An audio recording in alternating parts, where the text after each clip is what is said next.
Overthinking to overcome and renew your mind. How does this happen?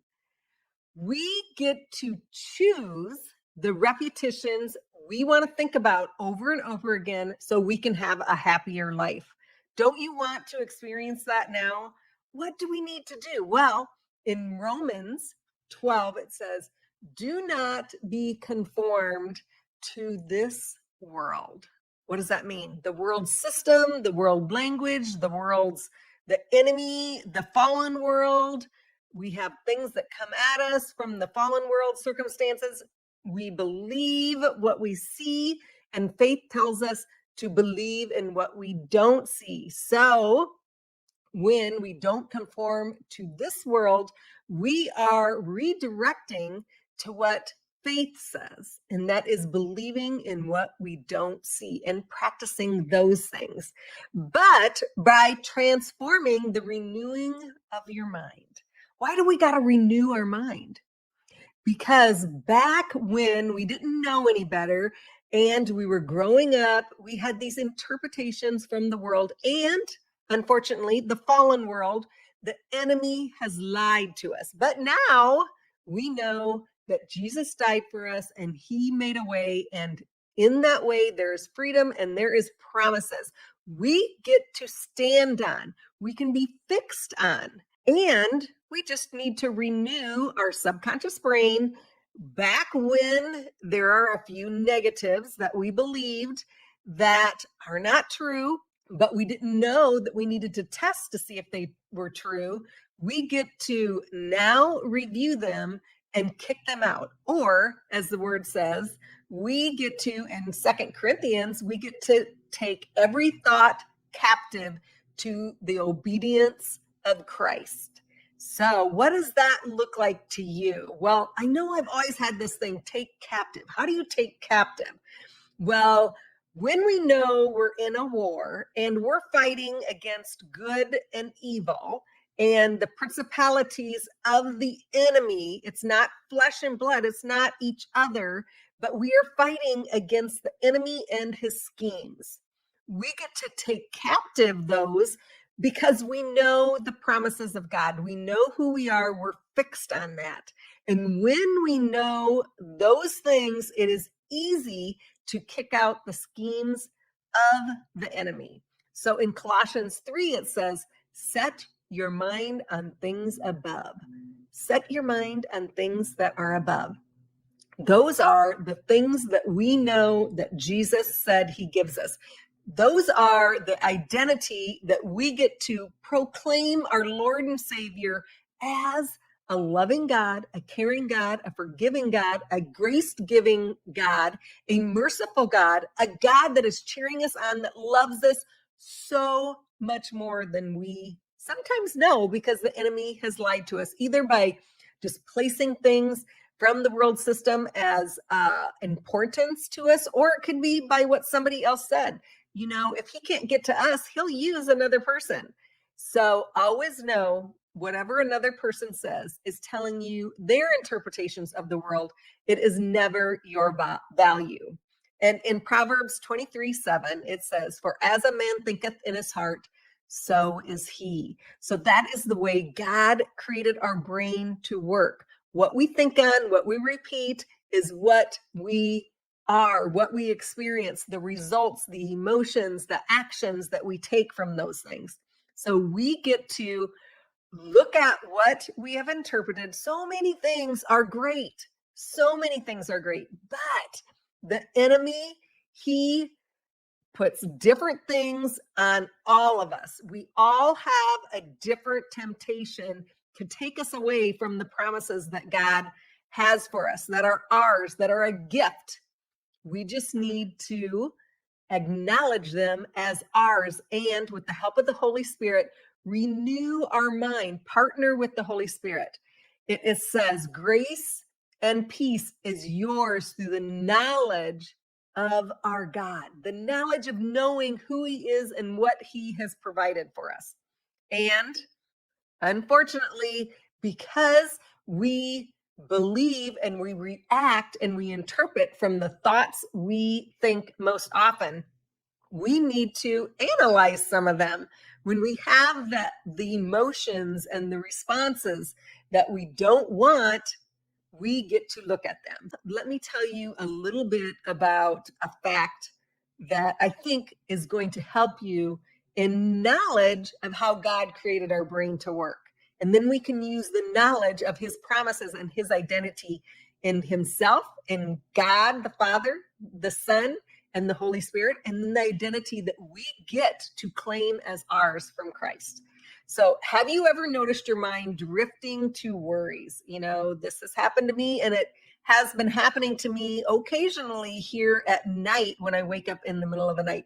It's not that my peace gets taken away because I am fixed on the promises, but I need to refocus some of my thinking during that time. We have regrets, we have what ifs when we are doing nothing in particular. So this happens when we are in default mode network. So that means when our mind is just idle, we're not concentrating on anything. Neuroscience calls the default mode network the brain's autopilot for replaying the past and imagining the future. That's not always bad. It helps us learn and plan. So as we're learning and planning to use godly language and what God says is ours in either I am statements or God is statements, or just using all the promises that are going to contradict those negative loops we get stuck in.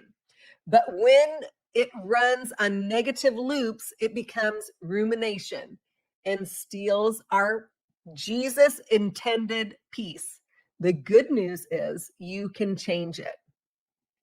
So I like to explain it in a way of our personal promise practice. In the Heavenly Confident, Unstoppable, and Untriggered Pathway course, it goes into depth in each and every step. But today I want to teach you just a little portion of that. But if you want more information on that, go to kimlovesyou.com/workshop. If you're would like more information on that, you can find all the information there. And let me tell you, this is a very inexpensive course. Matter of fact, it is pay a blessing of your choice. If you need a blessing, you pay the minimum $5. If you are able to give a blessing, you pay whatever God places on your heart. So back when I had heard God tell me, help your hurting people, I also have since then been involved in all of the online things and how people do things. And in order for me to get these things out to you, unfortunately, I have to place ads. So those ads cost money. So whatever you're able to give, I appreciate it. But know that if you need a blessing, by all means, this is a blessing from God for you. So once again, you can find that at kimlovesyou.com/workshop. But today we're going to go into a way that you can start immediately as soon as you've noticed those negative loops, stop them. What I would like you to do when you notice you are in idle time, your brain is just finding its way to a negative, because we live in a fallen world and we have an enemy that loves to get us into those negative loops so we don't get to experience Jesus's love. So what we do is we take a deep breath in, counting to 4, and then let it out very slowly, counting to 6. Do this 2 to 3 times. You can put your shoulders up and drop them, and then bring the air in through your nose, and you can hold it for a second if you'd like, and then let it out very slowly. I enjoy to do it through my mouth. Now, in the breathwork training I had, they said breathing is for your nose. So they suggest you do it in through your nose and out through your nose. For some reason, for me, letting that air out through my mouth is extra calming. So you practice, you do it both ways, and then you continue doing it the way that you feel makes you most calm and ready for the next step. So the next step is, that what the negative loop is. So what we're going to do is we're going to take a promise. We're going to take up one of God's promises and we're going to repeat it. And then as we repeat it, we're going to experience the ideal emotion that God wants you to have, because this is yours. So in the course, I have a list of so many of his promises, and you can partner with the Holy Spirit and go through those. You can do it in your own Bible or possibly a book of promises that you've purchased. So pick out one with partnering with the Holy Spirit, asking the Holy Spirit to come in, help you pick out one of his promises that you can repeat over and over again, and pause and experience that emotion that the Holy Spirit gives you for the fact, the faith, the believing in what you don't see, what that means for you right now as a gift from God. And then I want you to repeat that, or repeat another one that contradicts the negative loop that you're having. For me, when I was first experiencing it, and before I had really picked out a few of God's promises or his identity of who he says he is, and who Jesus is for me, and who the Holy Spirit is for me, before I was able to really have the knowledge of all of those things, I simply said, I trust you, Lord. But I also want to say I had been practicing what God's identity was. And when I know his identity fully, that I trust you, Lord, meant so much. It meant more like, you are loving, you are kind, you are gracious, you are merciful, you are for me, you have made a way for me. When I incorporated all of those things into the meaning of I trust you, Lord, it meant so much more. My interpretation of what trusting God meant was so beautiful. So I want you to use this practice as soon as you notice your brain is idle and it is going to the negative rather than the positive. I want you to take a deep breath in and out, at least 3 times. And then I want you to say the promise that the Holy Spirit has placed on your heart. Now, if you notice that during that time, it's hard for you to come up with those promises, that is where you do a little deep dive with the Holy Spirit and have him give you those. And like I said, in the pathway and in the course, you actually come up with a 5 to 10 minute practice that combats all those lies that the enemy told you so long ago. We go step by step and we build on God's identity, Jesus's identity, the Holy Spirit's identity, and what that means to you and who you are and who you get to stand fixed on. We also go through how God created our brain to work. We tell you about why these things happen and how to calm yourself and not be anxious about having any of these thoughts, because you know why it happens.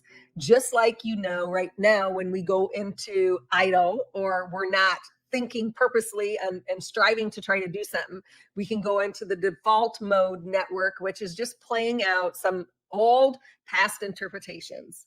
So I hope this helps you so much. Now, there's a couple other things that I want to share with you of why this works. So neuroplasticity, repeating thoughts strengthens synaptic pathways. So when we repeat these over and over again, especially in a calm state where we can experience the emotion of the new thought and take captive that old thought, when we repeat the new one over and over again, it strengthens that automated part of our subconscious brain. So that will fire first rather than those old default ones that we believed back when we didn't know any better. And then also the prefrontal cortex and the amygdala regulation. The prefrontal cortex can down-regulate fear and negativity reactivity in the amygdala when you reframe situations. That improves emotional stability. So doing this over and over again, your prefrontal cortex is deciding on these thoughts, these chosen thoughts, these promises that God says are yours, the new identity you take on from those things, the new identity that it creates and fixes that you stand on. It's like you're standing on the rock and you are like strapped to it. So, like when these thoughts come, you can say, oh no, that's not true because I know this. That is what this practice does. And it helps calm the amygdala. It's like you can have these thoughts, but they don't provoke you because you notice that they're a lie. They're just coming from this fallen world system, but we get to renew our language to the heavenly language, and we get to speak in faith all the things that we don't see. So another thing that we can do, if we actually take the time and notice our negative thoughts, we can come up with a couple of promises that I like to call the doorway practice. So sometimes we need something to trigger our brain to say one of God's promises, especially in the area of where we're being negative. So every time you open a door or walk through a doorway, you simply say God's promise. So it might be that you say, I trust you, Lord, or I know you love me way more than I know, Lord. You start getting yourself fixed on these. There are so many. They say there's over 7,000 promises. And in the pathway, in the workshop, we actually go through and you pick out the ones with the Holy Spirit that are going to contradict the personal lies that the enemy told you, because we're all fighting different lies. And that's where we have compassionate with one another. It's because so often we react in this world from the way we see it, but all of us have been tricked in different ways. And we can have compassion then on one another when we realize that we're all fighting different battles that the enemy lied to us about. And we're all learning to experience the language of God, so we get the emotional and thought benefit from knowing exactly who we are and the promises that our Lord gives us. So do the doorway practice, pick out a few of them, and just notice every time you go through a door, open a door or walk through a doorway, you can repeat a little one. And that is how we automate our brain, because what we think about most often is what we're going to think about most often in those times of idle, times of not concentrating on certain things, and then our brain will focus on those things. We start practicing them, and then all of a sudden they automatically come. Okay, we may have something come from our past, and we just simply say, okay, brain, I know you're trying to keep me safe. I know you're trying to make me think there's something out there, but I know now. And then redirect to that promise. All right. I hope you are blessed. I hope your idle brain continually refocuses, takes captive those lies, and make them obedient to who God says you are. Have a blessed day.